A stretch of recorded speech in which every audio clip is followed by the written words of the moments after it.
오늘 하나님께서 우리에게 주신 말씀은 창세기 12장 1절부터 3절까지 말씀입니다. 제가 받들어 읽겠습니다. 여호와께서 아브라함에게 이르시되 너는 너의 고향과 친척과 아버지의 집을 떠나 내가 네게 보여줄 땅으로 가라. 내가 너로 큰 민족을 이루고 네게 복을 주어 내 이름을 창대하게 하리니 너는 복이 될지라. 너를 축복하는 자에게는 내가 복을 내리고 너를 저주하는 자에게는 내가 저주하리니 땅의 모든 족속이 너로 말미암아 복을 얻을 것이라 하신지라. 아멘. 오늘 말씀에 등장하는 아브라함은 기독교에서 믿음의 조상으로 일컬어지는 아주 중요한 인물입니다. 마태복음에 보면 예수 그리스도의 족보를 바로 이 아브라함으로부터 시작하고 있고, 또 사도행전에서 순교자 스데반이 그의 설교를 할 때에 이스라엘의 구원 역사를 또 아브라함으로부터 시작하고 있음을 알 수 있습니다. 누가복음에 보면 여리고 세리장 삭개오에게 예수님이 구원을 선포하시면서 이 사람도 아브라함의 자손이다 라고 표현하셨고요. 사도 바울 역시 갈라디아 교회에 편지를 쓰면서 믿음으로 말미암은 자들은 아브라함의 자손임을 알라고 했습니다.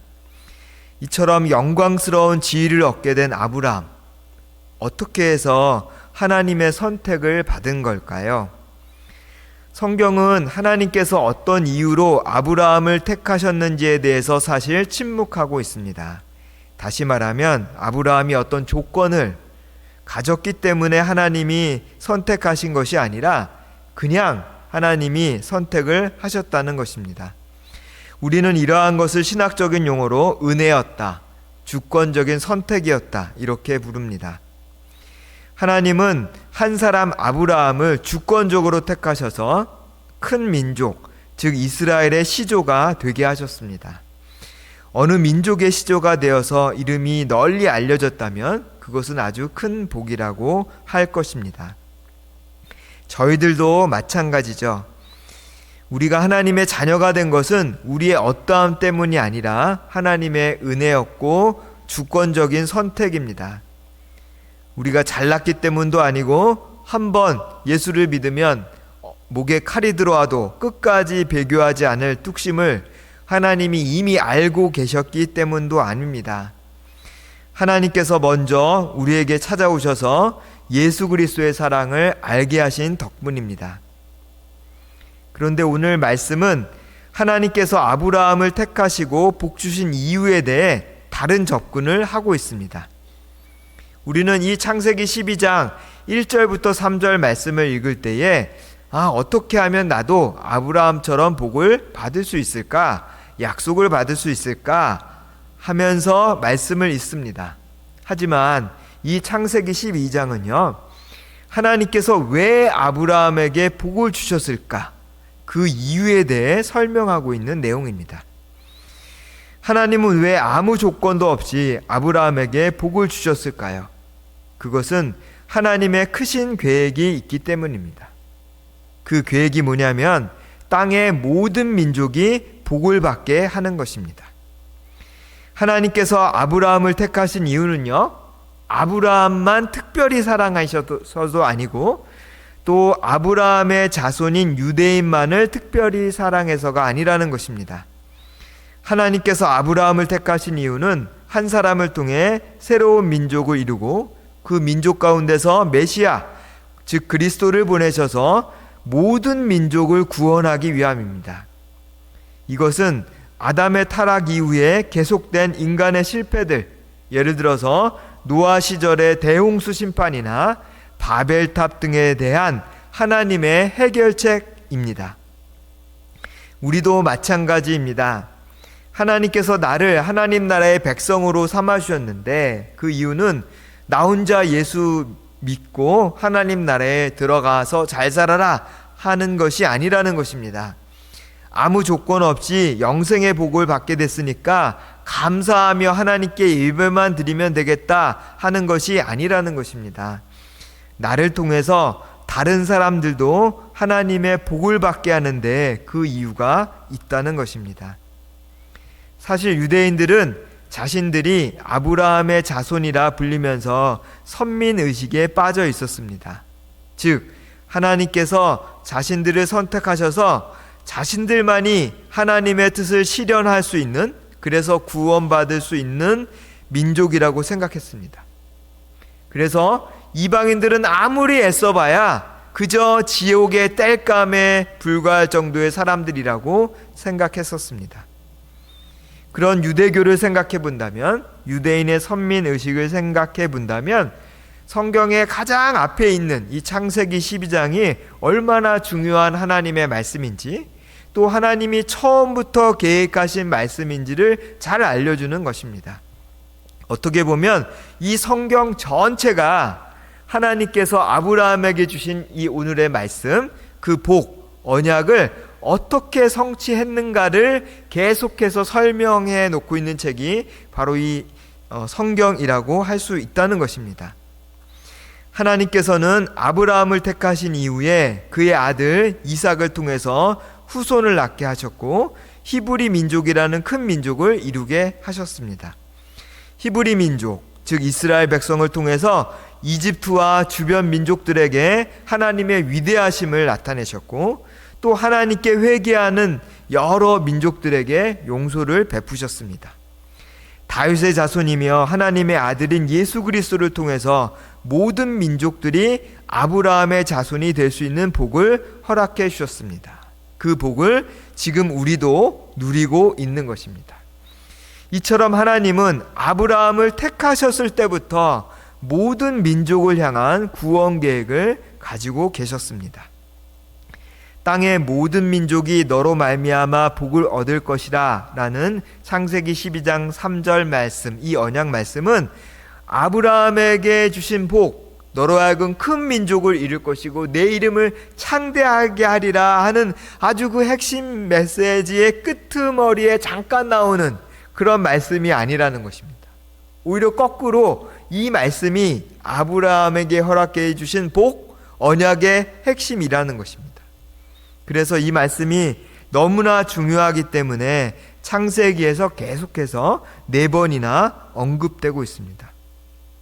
첫 번째는 소돔을 심판할 때도 말씀하고 계십니다. 지금 어떤 그 도시를 심판하는 과정 중에도 하나님의 뜻이 심판이 아니라 아브라함, 너를 통해서 모든 민족이 복을 받게 하는 게 사실 내 뜻이야, 내 마음이야 라고 지금 이야기하고 계시고, 또 하나밖에 없는 이삭을 제물로 바칠 때도 내가 이 이삭을 내가 그냥 제물로 받아들이는 게 사실 내 뜻이 아니야 하시면서 계속해서 아브라함에게 주셨던 이 말씀을 하고 계신다는 것입니다. 창세기 18장 18절, 아브라함은 강대한 나라가 되고 천하 만민은 그로 말미암아 복을 받게 될 것이 아니냐. 창세기 22장, 내가 네게 큰 복을 주고 네 씨가 크게 번성하여 하늘의 별과 같고 바닷가의 모래와 같게 하리니 네 씨가 그 대적의 성문을 차지하리라. 또 네 씨로 말미암아 천하 만민이 복을 받으리니 이는 내가 나의 말을 준행하였음이니라 하셨다 하니라. 그리고 세 번째와 네 번째는 이 아브라함의 아들인 이삭에게 또 손자인 야곱에게 주신 언약입니다. 먼저 이삭에게 주신 말씀을 읽어보도록 하겠습니다. 내가 너와 함께 있어 내게 복을 주고 내가 이 모든 땅을 너와 내 자손에게 주리라. 내가 내 아버지 아브라함에게 맹세한 것을 이루어 내 자손을 하늘의 별과 같이 번성하게 하며 이 모든 땅을 내 자손에게 주리니 내 자손으로 말미암아 천하 만민이 복을 받으리라. 우리 28장 말씀은 같이 한번 읽어볼까요? 자, 시작. 나는 여호와니 너의 조부 아브라함의 하나님이요 이삭의 하나님이라. 내가 누워있는 땅을 내가 너와 내 자손에게 주리니 내 자손이 땅의 티끌같이 되어 내가 서쪽과 동쪽과 북쪽과 남쪽으로 퍼져나갈지며 땅의 모든 족속이 너와 내 자손으로 말미암아 복을 받으리라. 아멘. 우리의 관심이 아브라함이 어떻게 복을 받았을까 맞춰져 있다면 우리의 그 성경을 읽을 때 눈에 들어오는 단어는 큰 민족, 땅을 차지하게 될 거라는 것일 것입니다. 하지만 제가 앞서 이야기했듯이 이 말씀의 핵심은 모든 민족이 너로 말미암아 복을 받게 된다는 것에 있습니다. 이 약속이 얼마나 중요하냐면 신약에서도 그렇기 때문에 계속해서 반복되고 있습니다. 베드로가 오순절 성령 강림 후에 예루살렘에 모인 여러 민족들에게 설교할 때도 이 말씀이 등장하고요. 바울이 갈라디아 교회에 보낸 편지에도 등장하게 됩니다. 베드로의 설교 말씀을 제가 읽어보겠습니다. 너희는 선지자들의 자손이요 또 하나님이 너희 조상과 더불어 세우신 언약의 자손이라. 아브라함에게 이르시기를 땅 위의 모든 족속이 너의 씨로 말미암아 복을 받으리라 하셨으니. 우리 갈라디아서는 같이 한번 또 읽어보도록 하겠습니다. 시작. 또 하나님이 이방을 믿음으로 말미암아 의로 정하실 것을 성경이 미리 알고 먼저 아브라함에게 복음을 전하되 모든 이방인이 너로 말미암아 복을 받으리라 하였느니라. 아멘. 하나님께서는 이 약속이 우리를 통해서도 이루어지기를 원하십니다. 왜냐하면 우리도 아브라함의 자손이기 때문입니다. 내 가족, 내가 사랑하는 지인들만 하나님의 구원의 복을 받는 것이 아니라 나를 통해서 다른 민족들이 하나님을 알고 구원받기를 원하십니다.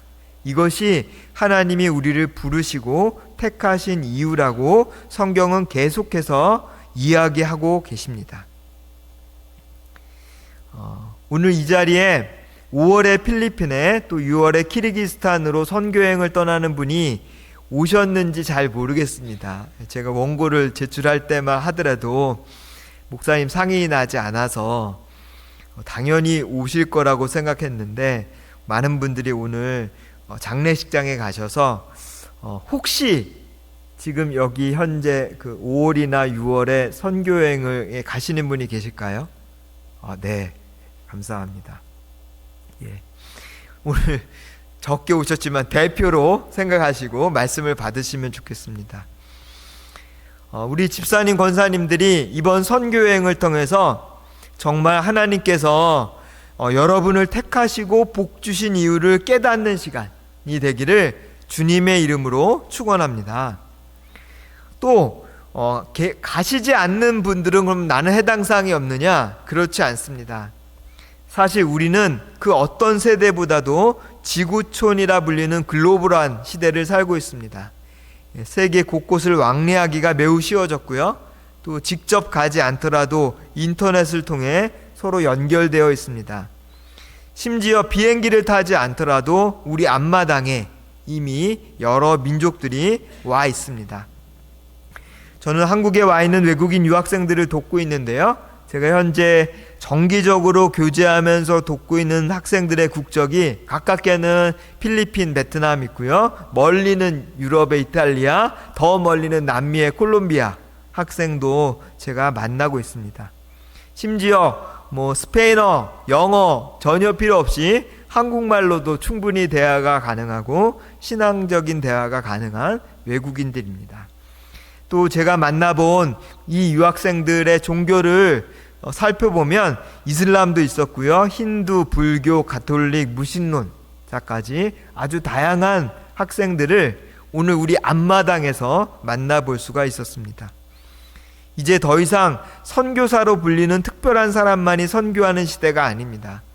우리 지역에, 우리 학교에, 우리 일터에 이미 여러 민족들이 살고 있기 때문입니다. 그런데 오늘 말씀에는 두 가지 명령이 나오는데요. 가라 하는 말씀과 복이 될지라 입니다. 하나님은 아무 조건 없이 아브라함을 택하셨지만 택하신 아브라함에게 요구하시는 것이 있었습니다. 그 첫 번째가 뭐냐면 고향과 친척과 아버지의 집을 떠나는 것입니다. 아브라함의 고향이 어디였냐면 창세기 11장에 보니까 바빌로니아 우루, 바빌로니아의 여러 그 신들을 섬겼던 그 땅이었고요. 심지어 여호수아에 보면 아버지 데라는 우상을 섬기는 사람이었다라고까지도 표현이 되어 있습니다. 그래서 너의 고향 친척 아버지 집을 떠나라는 의미는 우상과 죄가 가득한 곳에서 떠나서 이제 하나님이 보여주시는 땅, 보여주실 땅, 다시 말해서 하나님과 지금 새롭게 언약을 맺고 내가 너로 큰 민족을 이루고 복이 될 것이니까 너를 통해서 땅의 모든 민족이 복을 받게 되리라는 이 언약을 갖고 살아갈 땅으로 가라는 그런 명령입니다. 달리 표현하면 하나님께서 아브라함에게 요구하신 것은 이제 우상과 죄로부터 떠나서 하나님을 믿고 하나님과 새롭게 살아갈 그 언약 관계로 들어오라는 말씀. 그렇기 때문에 과거로부터 떠나라는 요구를 하고 계십니다. 갈라디아서 3장 6절에 보면 아브라함이 하나님을 믿음에 그것을 그에게 의로 정하셨다라고 기록되어 있는데요. 아브라함에게 이 의로움, 우리 신학적으로 칭의, 의롭게 되었다 하는 것이 어떻게 되었냐면 아브라함이 창세기 12장 오늘 본문 말씀을 믿었기 때문에 내가 이제 그 과거로부터 떠나서 아직 보여지지 않지만 하나님을 믿고 그 땅으로 가면 하나님이 나를 큰 민족을 이루고 복이 되어서 땅의 모든 민족들이 나를 통해서 복을 받게 하실 것이라는 그것을 믿었기 때문에 그는 의롭게 칭함을 받았다라고 성경이 이야기하고 있습니다. 우리도 마찬가지죠. 죄를 회개하고 예수 그리스도를 통한 하나님과의 새로운 관계, 하나님이 준비해 놓으셨어. 그것을 믿을 때 우리가 구원을 받는 것입니다. 다음으로 복이 될지라 라는 명령에도 주목해야 합니다. 하나님께서 아브라함과 그의 자손을 택하신 이유는 제가 앞에도 이야기했지만 그것을 새로운 용어로 표현한다면 바로 제사장 역할을 하라라는 것입니다. 제사장이 어떤 존재들인가요? 백성들이 죄가 있을 때 그 죄를 희생 제물에게 전가시킵니다. 그리고 희생 제물을 죽여서 제사장이 들고 하나님 앞에 나아가서 제물을 드림으로 백성들의 죄를 용서함 받는 역할을 했습니다. 또 반대로 백성들의 기도 제목이 있다면 그것을 들고 하나님 앞에 나아가서 구하고 응답을 받아서 다시 백성들에게 전하는 그 중간 매체의 역할을 한 것이 바로 제사장입니다.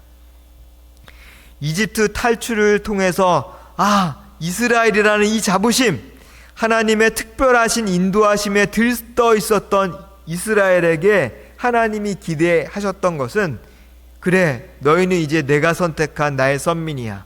그 어떤 민족보다도 가장 강력하게 만들어줄 거야 하는 말이 아니었습니다. 그 대신에 이제 하나님과 언약을 맺으면서 하나님이 해주신 말씀은 세계가 다 내게 속하였다. 이스라엘아, 내가 너희들만 사랑하는 게 아니야. 너희들만 내 소유가가 아니라 원래 처음부터 세계가 다 내게 속하였으니 너희가 내 말을 잘 듣고 내 언약을 지키면 너희는 모든 민족 중에서 내 소유가 되겠고 너희가 내게 대하여 제사장 나라가 되며 거룩한 백성이 되리라 하는 것이 하나님의 계획이고 기대였습니다. 그래서 이스라엘은 여러 민족 앞에서 하나님과 중재하는 역할을 해야 했습니다.